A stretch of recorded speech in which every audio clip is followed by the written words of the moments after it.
African cruise nightmare. What happened?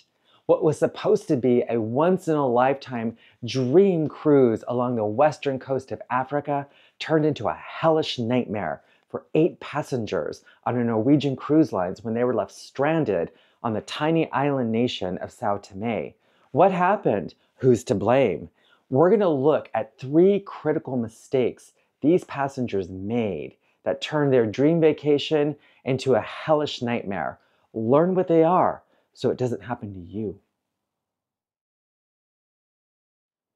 Welcome to The Whole Traveler. I am Jeffrey Gard, and thank you for being here. Before we get started on the African Cruise Nightmare, we need your support. Please like, please comment, please share, and do all that wonderful stuff. We are looking to build a community of travelers where we exchange helpful knowledge, wisdom, experience, and information.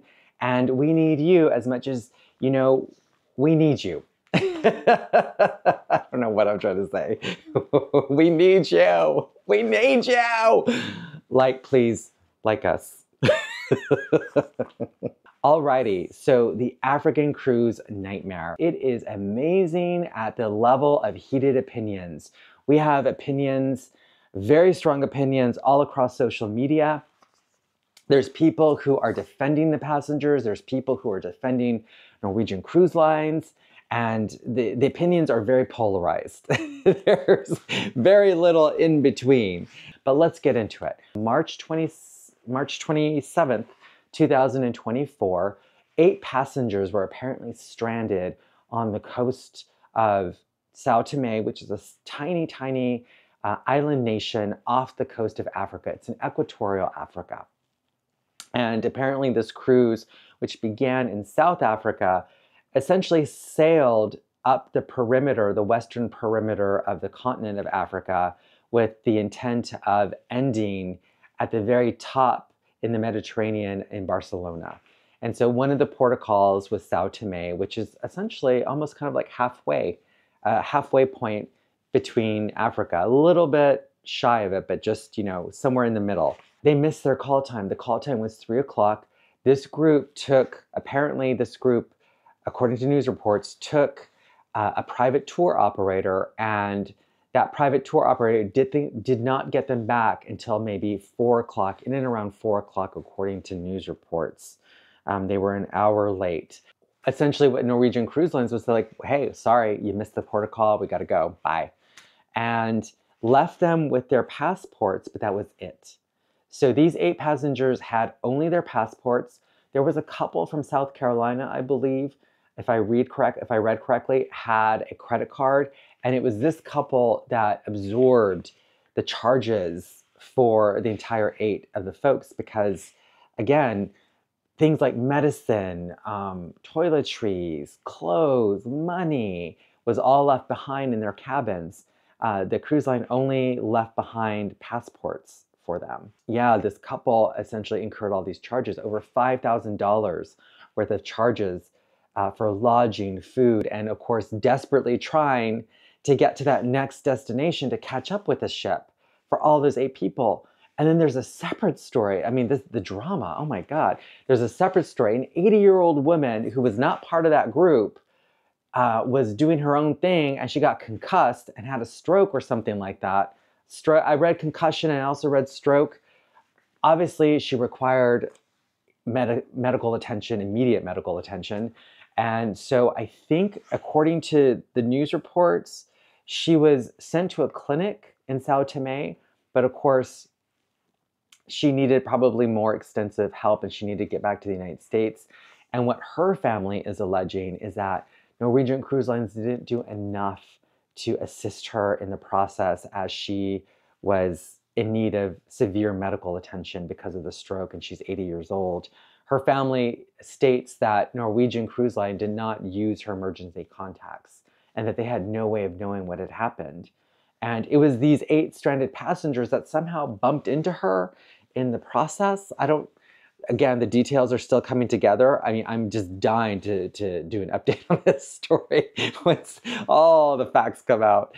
But they met up with this injured woman and they helped her and they assisted her, which I thought was just that was really beautiful. You know, they helped her and got her situated and helped to get her out of the country. I think she went to Lisbon, Portugal, and then from Lisbon, she was able to get to the States, and she's stabilized.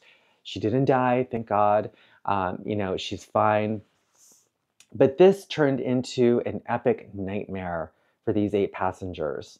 And it was all because of mistake number one, which is they did not adhere to their call time, the tender time.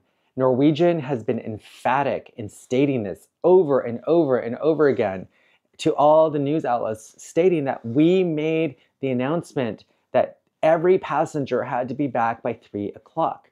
Now, this is a well understood red line.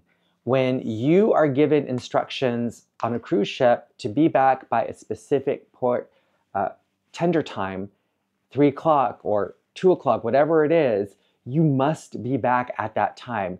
So if it's 3 o'clock, it doesn't mean 3:01, doesn't mean 3:06, 3:15, 3:45, doesn't mean 3:48.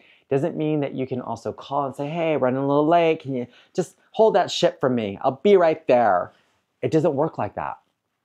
And they have the legal right to close up and pull out and leave. And that's exactly what they did. Unfortunately, that was critical mistake number one, was they assumed that Norwegian would hold the ship for them because they were running a little late. And that was a horrible mistake that they made. You know, this is an example of F around and find out, right?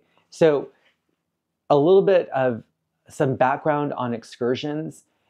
Norwegian is also very clear. I've noticed that in their statement, they're very clear at saying these 8 passengers took a private tour excursion. And that is extremely important because cruise ships have their own excursions that they sell to you that you can add on with, you know, your package.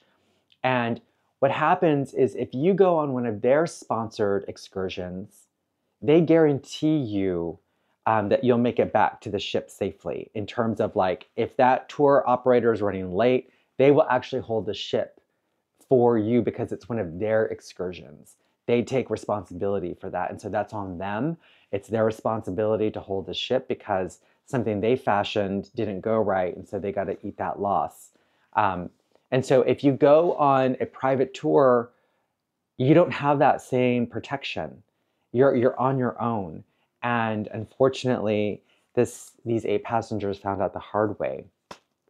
You know, this is one of those situations where it's so dicey, you know, and this is something that I can't stress enough. But if you are going to be going on these tour excursions, especially to countries that have questionable infrastructure, where you don't know how long it's going to take to get from point A to point B, and you're not familiar with the country, always, always, always use the cruise ship tours. So one, they didn't adhere to the call time.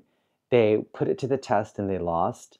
Two, they used a private tour operator and didn't use one of the cruise ship operators. And the third mistake they made was and this is, I think, where the debate comes in. They made a horrible situation worse by shaming and blaming Norwegian. And I think, this is my personal opinion, but I think that was a huge mistake. Norwegian did nothing wrong. They told everyone on that ship, be back by 3. We have our own packages that you're welcome to use, and it guarantees you that safety, that protection. Or if you want to go out and do your own thing, you can go out and do your own thing, but you are responsible for getting yourself back to the ship on time without excuses. We're running a tight ship. We have to go by a certain amount of time. And, there was, from what I've read, one of the couples, was on the Today Show, and she was incensed. She was perturbed that the cruise line didn't accommodate her and her family better, that they should have waited for them, that they should have been more hospitable. And I understand that sentiment, especially because you're thinking, I've paid you thousands and thousands of dollars to be on this, right? And the least you could do is at least hold it for us. We called you, you know, to their credit, they called and let people know, like, hey, we're running late, please hold, you know. And so I can see her point of view to a certain extent. I can understand her anger. I can understand her frustration. But what I don't understand is the level of entitlement in terms of thinking that of the thousands of people that are on this ship and the army of employees that are being paid on a running clock, that you think they're going to wait for 8 people. That is a level of entitlement that I think really needs to be checked. You know, not to mention, and I think this is like really the core of the mistake, is that these cruise ship operators, they are not your friends. It is their job to be friendly in providing services to you, but they are not your friends and they are not your babysitters. They are there to just provide a service. You have contracted with them a service. And so when you go on these cruises, the service that you're contracting with them is that you're going to be on a ship and you're going to have a cabin and you're going to have hotel basic amenities that include food and a variety of different packages that are found on the ship. And you can also add on excursions at the different protocols that the ship makes, or you can simply stay on the ship if you want. Those are the rough, broad, general guidelines. Everything else is up to you and your responsibility. So if you leave the ship on a protocol and they tell you be back at this time, and you're not, that is your responsibility. It is your fault. And I know that that's difficult for people to accept, especially when they're in a foreign country and something happens that is beyond their comprehension, you know, because foreign countries are tough.